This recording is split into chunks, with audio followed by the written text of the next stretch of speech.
and good morning to all. Yeah, I will try to stick to the time. I know that it's quite limited, so I have a brief presentation that will help us to follow the message. All right, so I will provide an overview of IMO's actions, including jointly with other international organizations and the industry as well, and in particular about the work of the Seafarers Crisis Action Team. So here we have a general overview and framework that explains IMO's actions over these months. I will not spend more time on this because it's well known by all of us. Here I provide a seafarer situation overview during the pandemic. At the left-hand side, you can see a crew change overview based on a study of Waterfront. Out of 112 countries surveyed, 71 allowed for crew changes, whereas 41 do not allow for crew changes.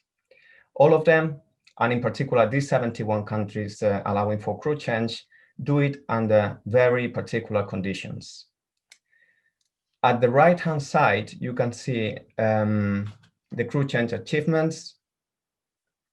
So we have achieved more than 120,000 repatriations of seafarers. But this is not very promising because these figures are quite stabilized now, and we have several hundreds of thousands still stranded on board ships, not able to go back to their home countries. So we need to continue working to improve the situation and to make these figures better. So regarding the role of IMO and actions taken during the pandemic, and in particular the actions of IMO and other UN agencies, I can tell you that UN agencies have been mindful of the serious impact of current travel restrictions on international traffic, and also the difficulties of seafarers' crew change and access to medical care.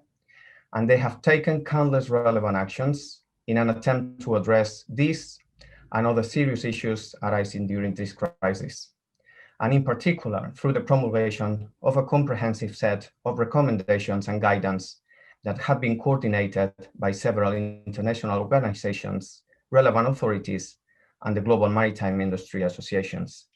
And these have been promulgated by IMO Circular Letters number 4204 and addenda. As part of these provisions, governments have been strongly urged to establish a coordinated, proactive, and pragmatic approach to ensure the integrity and continued facilitation of the global supply chain. They have also been recommended to designate professional seafarers and marine personnel as key workers, granting them any necessary and appropriate exemptions from travel or movement restrictions in order to facilitate their joining or leaving of ships, and also to provide them with access to medical care ashore. Finally, they have also been encouraged within this series of circular letters to take a pragmatic and practical approach with regard to the extension and acceptance of seafarer certificates, including medical certificates and endorsements.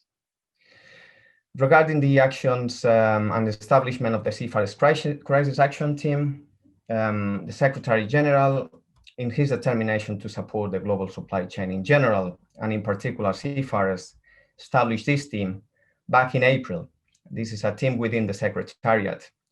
And it was established in order to cooperate with global industry groups, to take action through diplomatic channels and intervene in specific cases regarding crew change, repatriation, access to medical care, and abandonment.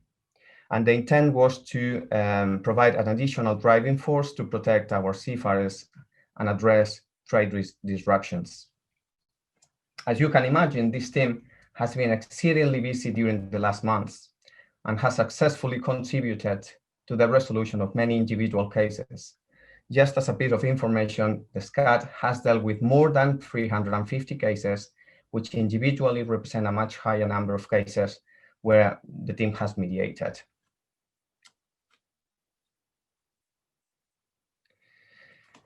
Concerning IMO's cooperation with the shipping industry, from the earlier stages of the outbreak of the pandemic, the IMO Secretariat has been in continuous cooperation and consultation with the shipping industry in general, and IGOs and NGOs in consultative status with IMO in particular.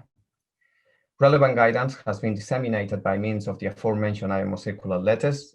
This is for 4004 series that I mentioned before, to ensure global distribution in the maritime sector and beyond.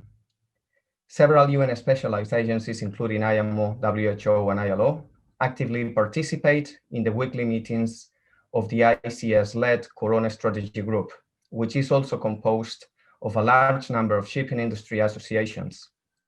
The group has developed a wide variety of recommendations addressing issues such as crew welfare, facilitation of crew changes, guidance on the use of personal protective equipment, and abandonment of seafarers, just to name a few.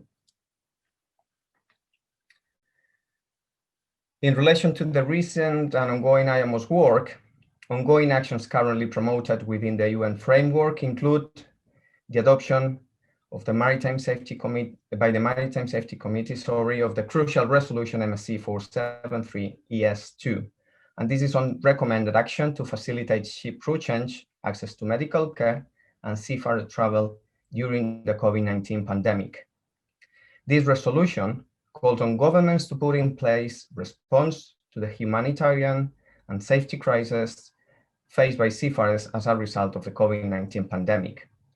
It should also help ensure integrity of employment and human rights of seafarers, and consequentially minimize disruptions to global trade. Finally, MSC 102, which was held during this month, considered COVID-related matters, and in particular recognized the recommended framework of protocols related to ship crew change developed by the industry. This was provided in circular letter number 4204, addendum 14, Rev 1, and the recognition was approved by MSC 1 circular 1636. During that session, it was also agreed to develop a new GISIS module to register ports that facilitate crew changes and disseminate information provided by member states about those ports in order to enable shipping companies to easily plan and organize crew changes during the COVID-19 pandemic. And to finalize, I would like to assure you that IMO's coordinated action at the UN level and with member states and the industry continues and will continue until we overcome together this unprecedented crisis. Thank you all.